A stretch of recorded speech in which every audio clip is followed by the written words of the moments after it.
공사 현장을 보면은 공사를 하는 업체가 항상 일거리가 있는 건 아니고요.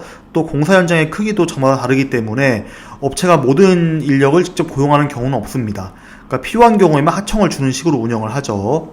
그러다 보니까 공사 현장에는 일선 노동자분들과 현장을 연결해주는 분들도 많이 활동을 하고 있습니다. 오늘은 이렇게 노동자분들과 업체를 연결해주는 분이 겪었던 억울한 사건을 잘 해결한 사례를 소개해드리려고 합니다. 저희 사무실 찾아오신 의뢰인분은 공사업체와 포크레인 기사분들을 서로 연결해주는 분이었습니다.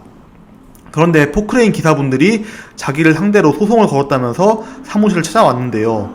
알고 보니까 포크레인 기사분들한테 일당을 줄 때 업체가 기사분들에게 직접 준 게 아니라 업체가 중개인인 의뢰인한테 일당을 주면은 의뢰인이 다시 포크레인 기사분들에게 일당을 주는 형태로 지급했던 것입니다. 그런데 업체가 공사 중간에 부도가 나게 돼가지고 일당을 주지 못하게 되자 기사분들이 의뢰인을 상대로 못 받은 돈을 달라라고 소송을 제기한 거죠. 얼핏 보면은 쉬운 사건이 아니긴 했습니다. 일단은 의뢰인이 기사분들에게 일당을 직접 줬다라는 계좌이체 내역도 있고요.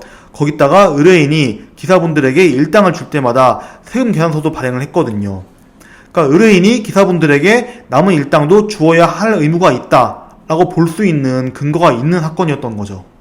거기다가 공사 현장의 특성상 일당을 지급하는 거에 관한 세부 내용, 즉 의뢰인은 업체를 대신해가지고 일당을 주는 거에 불과하다 라고 적어놓은 계약서가 있는 것도 아니었고요. 그래서 저희는 첫 번째로 당사자 사이에 체결된 계약 내용에 비춰봤을 때 포크레인 기사분들이 작업을 해서 이득을 얻는 쪽은 의뢰인이 아니라 업체라는 점, 그리고 두 번째로 업체에서 의뢰인들에게 일당을 계속 주었고요. 의뢰인은 그저 기사분들에게 전달하는 역할만 했을 뿐이라는 점, 그리고 세 번째로 포크레인 기사분들도 의뢰인이 단순히 전달 역할만 하고 있다는 점을 알고 있었다라는 내용의 카카오톡 메시지를 근거로 삼아서 방어를 시작했습니다.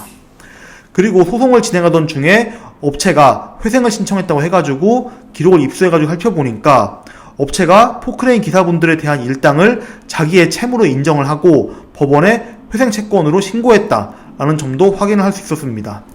그래서 위 자료를 근거로 의뢰인에게는 기사분들에 대한 일당 지급 의무가 없다라고 주장을 했습니다. 그래서 이렇게 자료들을 모아서 방어를 한 결과 의뢰인분은 기사들에게 일당을 지급할 의무가 없다라는 판결을 받아낼 수 있었습니다.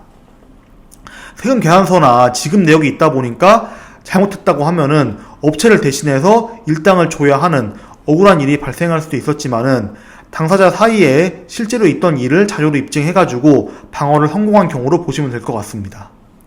공사 현장을 비롯해서 아직도 우리나라 내에는 노동을 하는 데 있어서 권리 의무 관계를 정확히 기재한 계약서를 쓰지 않는 것이 관행인 분야가 많습니다. 그러다 보니까 이번 의뢰인처럼 억울한 일을 당할 수 있는데요. 그럴 때를 대비해서 문자나 카카오톡으로 당사자들과 계약 조건에 관해서 수시로 이야기를 나누는 것을 추천을 드리고요. 만약에 소송을 당하게 되었다면은 즉시 변호사를 선임하셔서 억울한 일을 피하시는 것을 추천을 드립니다. 다음에 또 다른 성공사유 찾아뵙도록 하겠습니다. 끝까지 시청해주셔서 감사합니다.